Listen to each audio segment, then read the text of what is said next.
हम कथा सुनाते राम सकल गुण धाम की। हम कथा सुनाते राम सकल गुण धाम की।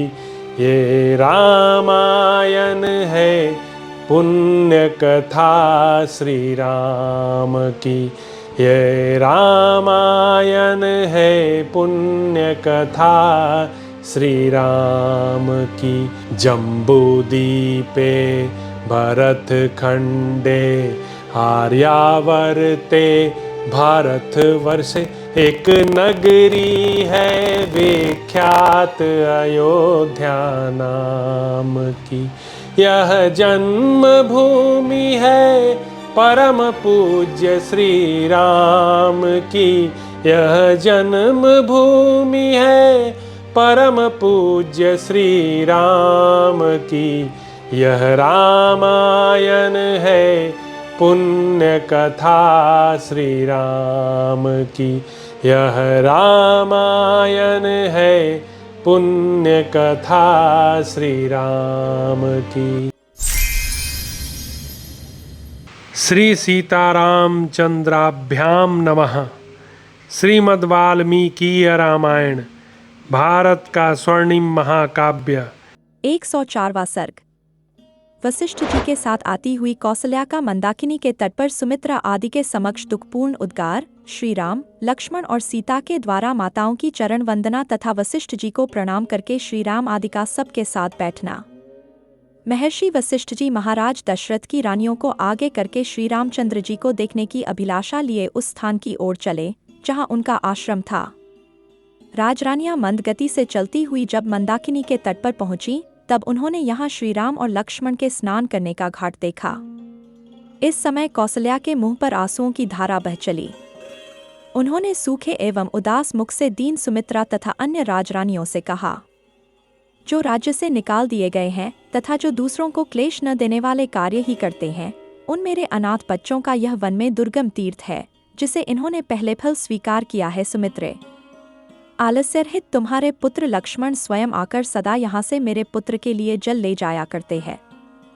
यद्यपि तुम्हारे पुत्र ने छोटे से छोटा सेवा कार्य भी स्वीकार किया है, तथापि इससे ये निंदित नहीं हुए हैं, क्योंकि सद्गुणों से युक्त ज्येष्ठ भाई के प्रयोजन से रहित जो कार्य होते हैं, ये ही सब निंदित माने गए हैं। तुम्हारा यह पुत्र भी उन क्लेशों के योग्य नहीं है जिन्हें आजकल वह सहन करता है।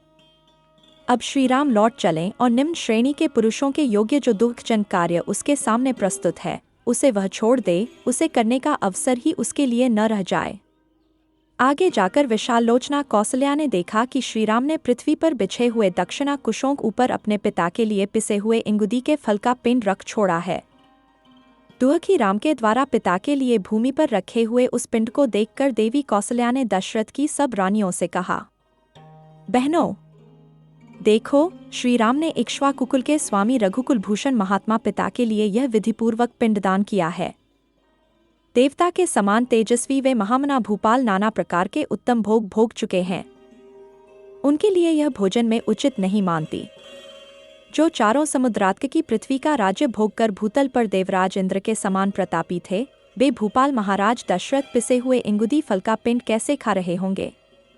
संसार में इससे बढ़कर महान दुख मुझे और कोई नहीं प्रतीत होता है, जिसके अधीन होकर श्रीराम समृद्धिशाली होते हुए भी अपने पिता को इंगुदी के पिसे हुए फल का पिंड दें। श्रीराम ने अपने पिता को इंगुदी का पिन्याक, पिसा हुआ फल, प्रदान किया है। यह देखकर दुख से मेरे हृदय के सहस्रों टुकड़े क्यों नहीं हो जाते हैं। यह लौकिकी श्रुति, लोक विख्यात कहावत निश्चय ही मुझे सत्य प्रतीत हो रही है कि मनुष्य स्वयं जो अन्न खाता है, उसके देवता भी उसी अन्न को ग्रहण करते हैं। इस प्रकार शोक से आर्त हुई कौसल्या को उस समय उनकी सौतेन समझा बुझाकर उन्हें आगे ले गई। आश्रम पर पहुंचकर उन सबने श्रीराम को देखा, जो स्वर्ग से गिरे हुए देवता के समान जान पड़ते थे। भोगों का परित्याग करके तपस्वी जीवन व्यतीत करने वाले श्रीराम को देखकर उनकी माताएं शोक से कातर हो गईं और आर्त भाव से फूट फूट कर रोती हुई आंसू बहाने लगीं।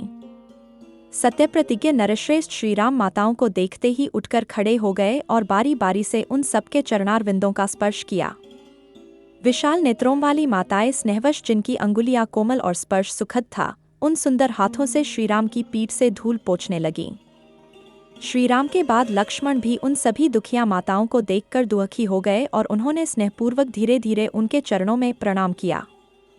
उन सब माताओं श्रीराम के साथ जैसा बर्ताव किया था वैसे ही उत्तम लक्षणों से युक्त दशरथ नंदन लक्ष्मण के साथ भी किया।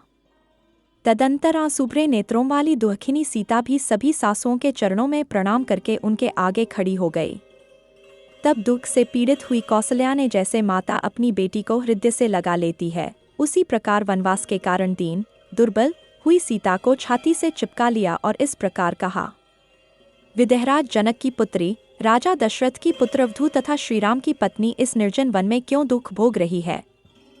बेटी, तुम्हारा मुख धूप से तपे हुए कमल, कुचले हुए उत्पल, धूल से ध्वस्त हुए सुवर्ण और बादलों से ढके हुए चंद्रमा की भांति श्रीहीन हो रहा है। विदेहनंदिनी, जैसे आग अपने उत्पत्ति स्थान काष्ठ को दग्ध कर देती है, उसी प्रकार तुम्हारे इस मुख को देखकर मेरे मन में संकटरूपी अग्नि से उत्पन्न हुआ यह शोकानल मुझे जलाए देता है। शोकाकुल हुई माता जब इस प्रकार विलाप कर रही थी, उसी समय भरत के बड़े भाई श्रीराम ने वशिष्ठ जी के चरणों में पड़कर उन्हें दोनों हाथों से पकड़ लिया।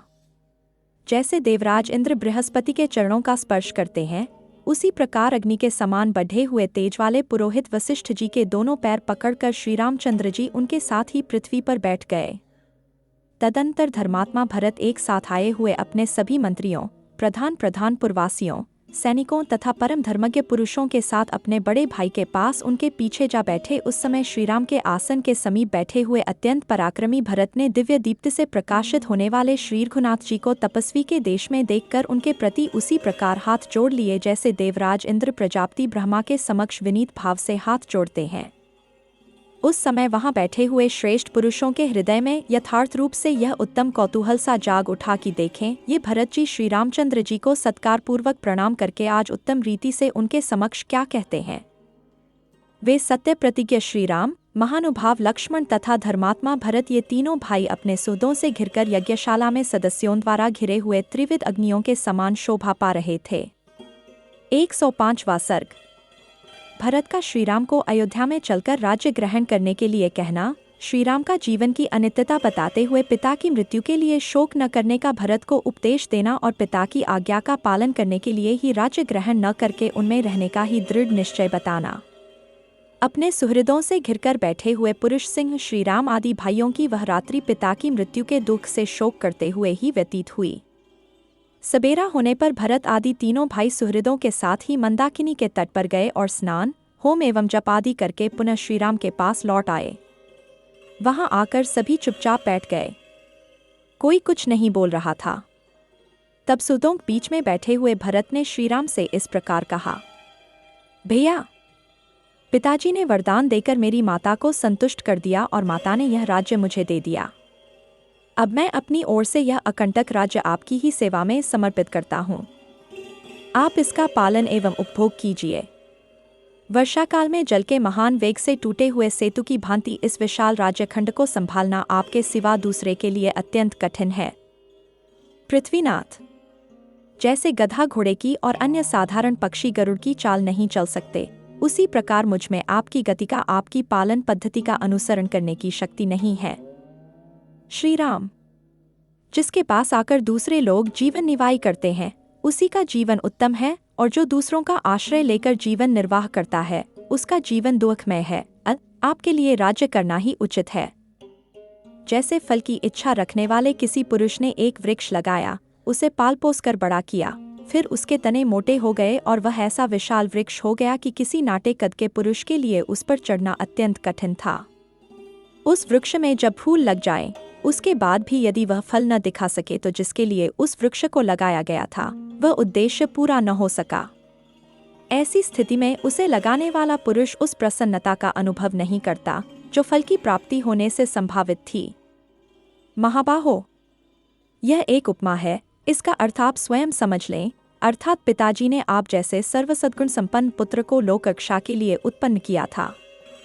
यदि आपने राज्य पालन का भार अपने हाथ में नहीं लिया तो उनका यह उद्देश्य व्यर्थ हो जाएगा। इस राज्यपालन के अवसर पर आप श्रेष्ठ एवं भरण पोषण में समर्थ होकर भी यदि हम भृत्यों का शासन नहीं करेंगे तो पूर्वोक्त उपमा ही आपके लिए लागू होगी। महाराज, विभिन्न जातियों के संग और प्रधान प्रधान पुरुष आप शत्रुघ्न नरेश को सब ओर तपते हुए सूर्य की भांति राज्य सिंहासन पर विराजमान देखें। ककुत्स्थ कुलभूषण, इस प्रकार आपके अयोध्या को लौटते समय मतवाले हाथी गर्जना करें और अंतःपुर की स्त्रियां एकाग्रचित्त होकर प्रसन्नता पूर्वक आपका अभिनंदन करें। इस प्रकार श्रीराम से राज्य ग्रहण के लिए प्रार्थना करते हुए भरत जी की बात सुनकर नगर के भिन्न भिन्न मनुष्यों ने उसका भली भांति अनुमोदन किया। तब शिक्षित युद्धि वाले अत्यंत धीर भगवान श्रीराम ने यशस्वी भरत को इस तरह दुखी हो विलाप करते देख उन्हें सांत्वना देते हुए कहा, भाई, यह जीव ईश्वर के समान स्वतंत्र नहीं है, अतः कोई यहाँ अपनी इच्छा के अनुसार कुछ नहीं कर सकता। काल इस पुरुष को इधर उधर खींचता रहता है।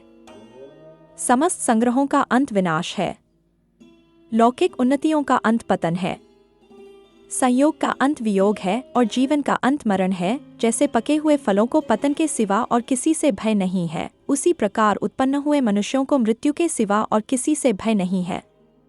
जैसे सुदृढ़ खंभे वाला मकान भी पुराना होने पर गिर जाता है, उसी प्रकार मनुष्य जरा और मृत्यु के वश में पड़कर नष्ट हो जाते हैं।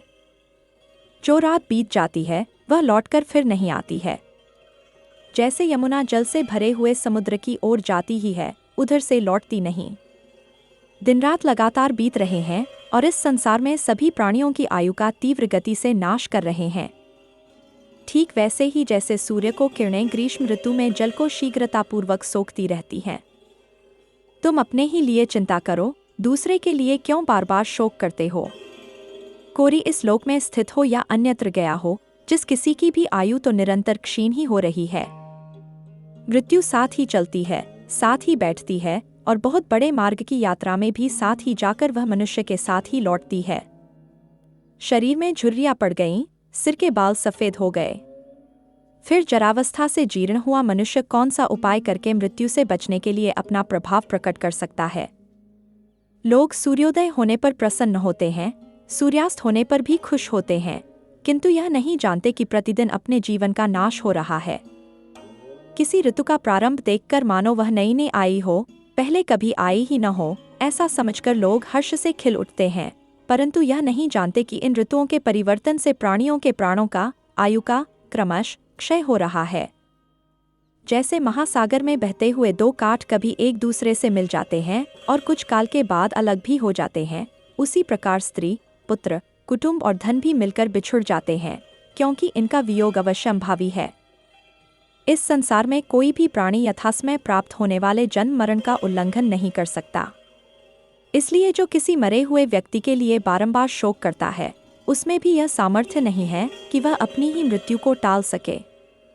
जैसे आगे जाते हुए यात्रियों अथवा व्यापारियों के समुदाय से रास्ते में खड़ा हुआ पथिक यूं कहे कि मैं भी आप लोगों के पीछे पीछे आऊँगा और तदनुसार वह उनके पीछे पीछे जाए, उसी प्रकार हमारे पूर्वज पिता पितामह आदि जिस मार्ग से गए हैं, जिस पर जाना अनिवार्य है तथा जिससे बचने का कोई उपाय नहीं है, उसी मार्ग पर स्थित हुआ मनुष्य किसी और के लिए शोक कैसे करे।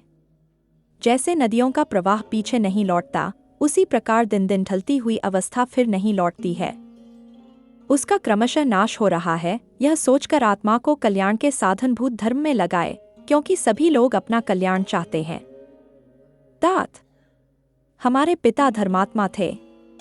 उन्होंने पर्याप्त दक्षिणाएं देकर प्रायः सभी परम शुभकारक यज्ञों का अनुष्ठान किया था। उनके सारे पाप धुल गए थे, अतः वे महाराज स्वर्गलोक में गए हैं।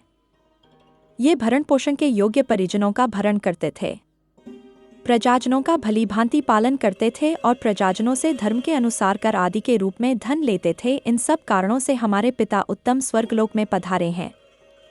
सर्वप्रिय शुभ कर्मों तथा प्रचुर दक्षिण वाले यज्ञों के अनुष्ठानों से हमारे पिता पृथ्वीपति महाराज दशरथ स्वर्गलोक में गए हैं। उन्होंने नाना प्रकार के यज्ञों द्वारा यज्ञ पुरुष की आराधना की प्रचुर भोग प्राप्त किए और उत्तम आयु पाई थी। इसके बाद वे महाराज यहाँ से स्वर्गलोक को पधारे हैं। तात, अन्य राजाओं की अपेक्षा उत्तम आयु और श्रेष्ठ भोगों को पाकर हमारे पिता सदा सत्पुरुषों के द्वारा सम्मानित हुए हैं, अतः स्वर्गवासी हो जाने पर भी ये शोक करने योग्य नहीं है। हमारे पिता ने जराजीर्ण मानव शरीर का परित्याग करके देवी संपत्ति प्राप्त की है, जो ब्रह्मलोक में विहार कराने वाली है। कोई भी ऐसा विद्वान जो तुम्हारे और मेरे समान शास्त्र ज्ञान संपन्न एवं परम बुद्धिमान है, पिताजी के लिए शोक नहीं कर सकता। धीर एवं प्रज्ञावान पुरुष को सभी अवस्थाओं में ये नाना प्रकार के शोक, विलाप तथा रोदन त्याग देने चाहिए। इसलिए तुम स्वस्थ हो जाओ, तुम्हारे मन में शोक नहीं होना चाहिए। वक्ताओं के श्रेष्ठ भरत, तुम यहाँ से जाकर अयोध्यापुरी में निवास करो, क्योंकि मन को वश में रखने वाले पूज्य पिताजी ने तुम्हारे लिए यही आदेश दिया है। उन पुण्यकर्मा महाराज ने मुझे भी जहाँ रहने की आज्ञा दी है, वहाँ रहकर मैं उन पूज्य पिता के आदेश का पालन करूँगा। शत्रुघ्न भरत, पिता की आज्ञा की अवहेलना करना मेरे लिए कदापि उचित नहीं है।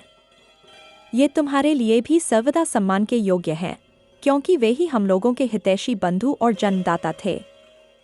रघुनंदन, में इस वनवास रूपी कर्म के द्वारा पिताजी के ही वचन का जो धर्मात्माओं को भी मान्य है, पालन करूंगा।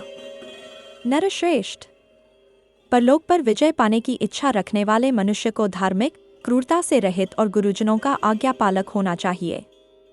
मनुष्यों में श्रेष्ठ भरत, हमारे पूज्य पिता दशरथ के शुभ आचरणों पर दृष्टिपात करके तुम अपने धार्मिक स्वभाव के द्वारा आत्मा की उन्नति के लिए प्रयत्न करो। सर्वशक्तिमान महात्मा श्रीराम एक मुहूर्त तक अपने छोटे भाई भरत से पिता की आज्ञा का पालन कराने के उद्देश्य से ये अर्थयुक्त वचन कहकर चुप हो गए। इस प्रकार श्री वाल्मीकि निर्मित आर्ष रामायण आदि काव्य के अयोध्याकांड में 105वां सर्ग पूरा हुआ। हम कथा सुनाते राम सकल गुण धाम की, हम कथा सुनाते राम सकल गुण धाम की। ये रामायण है पुण्य कथा श्री राम की, ये रामायण है पुण्य कथा श्री राम की। जम्बूदीपे भरत खंडे आर्यावर्ते भारत वर्षे, एक नगरी है विख्यात अयोध्या नाम की। यह जन्म भूमि है परम पूज्य श्री राम की, यह जन्म भूमि है परम पूज्य श्री राम की। यह रामायण है पुण्य कथा श्री राम की, यह रामायण है पुण्य कथा श्री राम की।